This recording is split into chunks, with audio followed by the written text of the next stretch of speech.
இரு செவ்வாய் மேடுகளும் ஒன்றுபோல உயர்ந்திருந்தால் சொத்துக்கள், அதாவது நிலபுலம், வீடு, வாகனம் போன்றவை உண்டாகும். அந்த இரண்டு மேடுகளும் வற்றி அமிழ்ந்திருந்தால் மேற்கண்ட சொத்துக்கள் அவருக்கு சேராது.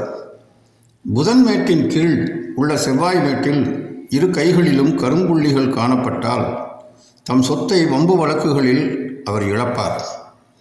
இருதய ரேகை சங்கிலி தொடர்போல் இருந்தால் அன்பில்லாதவராகவும் ஒரு கடினமான சித்தம் உள்ளவராகவும் இருப்பார். புத்தி ரேகையானது குருமேட்டிலிருந்து சந்திரமேடு வரை நீண்டு ஆரோக்கியமாக இருந்தால் பலமும் சக்தி உள்ளவராகவும் திடசித்தம் உள்ளவராகவும் இருப்பார்.